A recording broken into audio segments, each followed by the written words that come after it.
ہر ممکن انسان کے لیے بچنا اس سے ضروری ہے. اور لغو کا ادنا درجہ ہے، نہ مفید ہو نہ مضر ہو، نقصان بھی نہیں تو فائدہ بھی نہیں، کم از کم اس کا ادنا درجہ، اس سے بچنا اولا ہے اور موجب مدح ہے. انسان کو اس سے بھی بچنا چاہیے، ایسا کام جس سے نہ انسان کو کوئی فائدہ پہنچے اور نہ ہی کوئی نقصان پہنچے، اس کا ایسے کاموں سے بھی انسان کو بچنا چاہیے.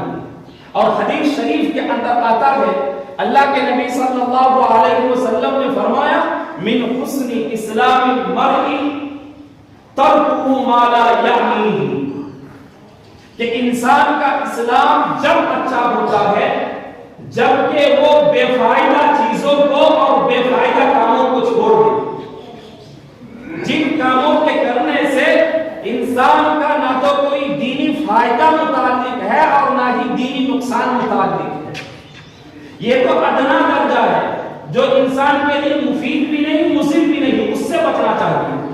لیکن جس کے کرنے سے انسان کو دینی ضرر پہنچے، دینی نقصان پہنچے، اس سے بچنا انسان کے لیے واجب کے درجے میں ہے، بچنا ضروری ہے.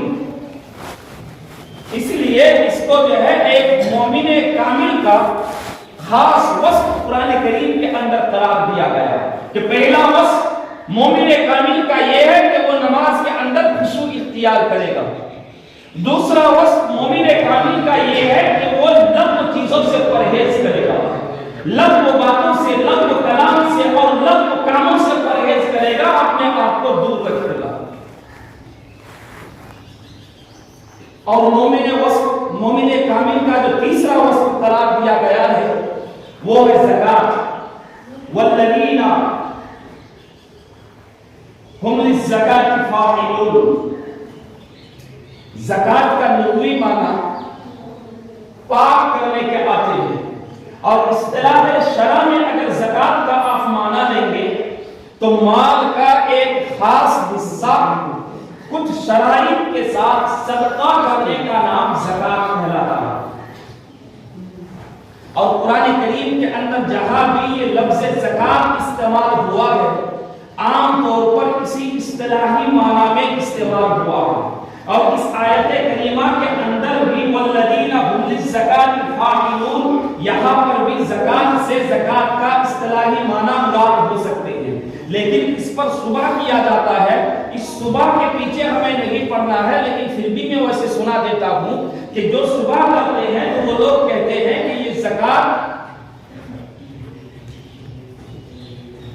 فرضیت زکات، یہ آیت مبارکہ جو ہے یہ مکی ہے اور فرضیت زکات مدنی ہے.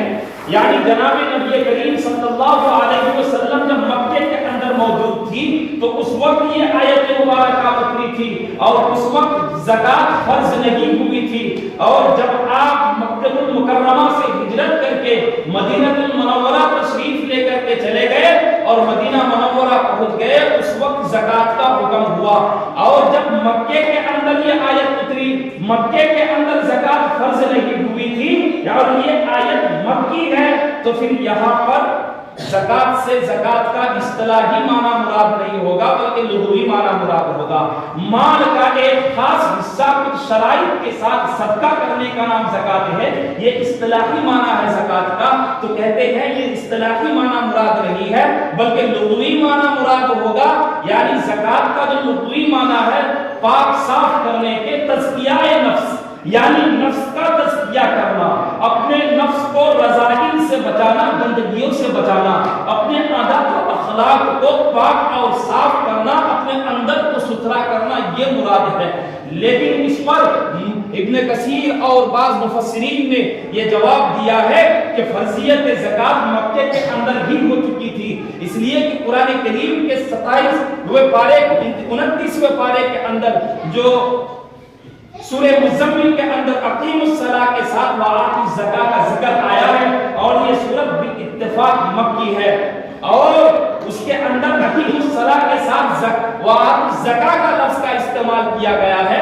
اور وآتوا الزکاۃ، ایتاء الزکاۃ، یؤتون الزکاۃ جہاں پر استعمال الفاظ عام طور پر یہ جو ہے زکات کے لیے استعمال ہوئے ہیں. البتہ فرضیت زکات مکے کے اندر ہو چکی تھی. جو لوگ جواب دیتے ہیں وہ یہی کہتے ہیں، لیکن زکات کے عام وصول کرنے کا انتظام اور نصابات وغیرہ کی تفصیل مدینہ المنورہ پہنچنے کے بعد جاری ہوئی ہے.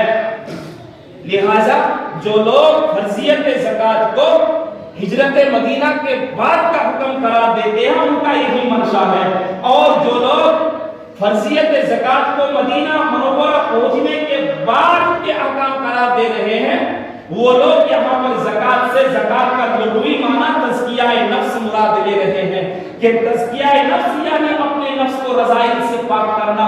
اب چاہے ہم جون سا بھی معنی مراد لے، اگر یہاں پر زکات سے زکات کا اصطلاحی معنی مراد لیے جائے کہ مال کے ایک خاص حصے کو چند شرائط کے ساتھ جو ہے صدقہ کرنے کا نام زکات ہے، اگر یہ مراد لیا جائے تو پھر ہر مسلمان، ہر مومن کامل کے لیے یہ لازم آتا ہے کہ زکات اس کے اوپر فرض ہے. اور کون نہیں جانتا ہے کہ زکات فرض ہے؟ ایک کھلا ہوا معاملہ ہے. ہر شخص جانتا ہے کہ ایک عاقل بالغ اور صاحب نصاب شخص کے اوپر اگر وہ زکات کا نصاب ان کے پاس موجود ہے تو زکات ان کے اوپر واجب ہے. کون نہیں جانتا ہے زکات ان کے اوپر فرض ہے؟ اب ہم میں سے کون کتنا زکات نکال رہے ہیں یہ تو ہم میں سے ایک دوسرے کے بارے میں نہیں کہہ سکتے، لیکن ہر شخص اپنے بارے میں دوسرے سے زیادہ جانتا ہے کہ میں کتنا زکات پر عمل کر رہا ہوں. ورنہ ہم تو یہی دیکھتے ہیں اور ہر شخص سے یہی سننے میں آتا ہے، ہر شخص تو نہیں لیکن اکثر لوگ یہ کہتے ہیں کہ ہم نے سارا زکات نکال دیا، اب ہمارے پاس کچھ باقی نہیں ہے، بہرحال ہم کچھ دے نہیں سکتے. اس سے معلوم ہوتا ہے کہ ہر آدمی جو ہے پورا زکات پر عمل کرتا ہے اور پورا زکات نکال رہا ہے. تبھی تو یہ کہتا ہے کہ ہم نے زکات پورا بانٹ چکا، اب اخیر میں آپ آئے، اب زکات ہمارے پاس رہی نہیں لہذا میں دے نہیں سکتا. لیکن حقیقی بات جو ہے اور سچائی جو ہے، ہم جو زکات ادا کرتے ہیں نا یہ ہم اٹکل اور اندازے سے زکات ادا کرتے ہیں. اٹکل سے اندازے سے زکات ادا کرتے ہیں. اٹکل کے مطابق ہم نے اپنی پیداوار سے کچھ الگ کر لیے کہ یہ زکات میں دینا ہے. جو الگ کر لیے اب اگر وہ تقسیم کر کے ختم ہو گیا وہ سوچتا ہے میری زکات ادا ہو چکی، اس لیے یہ کہتا ہے کہ میں زکات دے چکا ہوں، اب ختم ہو چکا، میں نہیں دے سکتا. لیکن یاد رکھنا چاہیے شریعت کے اندر زکات ادا کرنے کے لیے شریعت نے جو حد بتائی ہے اس کے مطابق اگر زکات ادا کیا جائے تو زکات ادا ہوتی ہے، ورنہ اس کی زکات ادا نہیں ہوتی. اٹکل سے اگر پورا نکال دیں گے تب بھی زکات ادا نہیں ہوگی. اٹکل کا اور اندازے کا شریعت کے اندر کوئی اعتبار نہیں ہے. بہرحال اور اگر دوسرا معنی تزکیہ نفس مراد لیا جائے یعنی اپنے نفس کو رذائل سے پاک کرنا تو یہ بھی فرض ہی ہے، اس لیے کہ اپنے نفس کو کفر، شرک، ریا، تکبر، بغض، عداوت، حسد، بغض اور حسد ان ساری بیماریوں سے اپنے نفس کو پاک کرنا فرض ہے. اور یہ ساری بیماریاں ایسی ہیں جو حرام کے درجے پر ہے،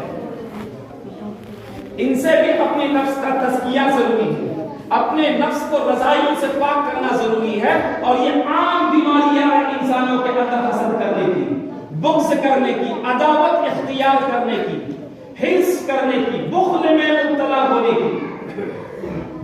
اکثر لوگ حسد کے اندر آج کل مبتلا ہوتے ہیں، ایک دوسرے سے جلنا، ایک دوسرے سے پھٹنا اور ایک دوسرے کے اوپر دانتیں چبانا.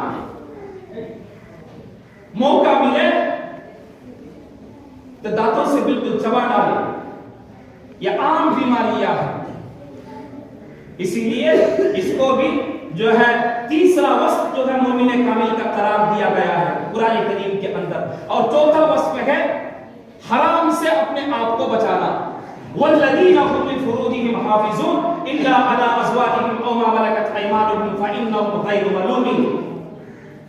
مومن کامل کا چوتھا وصف ہے اپنے آپ کو حرام کاری سے بچانا، یعنی اپنی شریعت حیات اور شرعی قاعدے اور ضابطے کے مطابق اللہ تبارک و تعالیٰ نے انسان کے لیے شرعی لونڈی یا باندی جو حلال کیا گیا، اس کے علاوہ سب سے اپنی شرمگاہوں کی انسان حفاظت کرتا ہے۔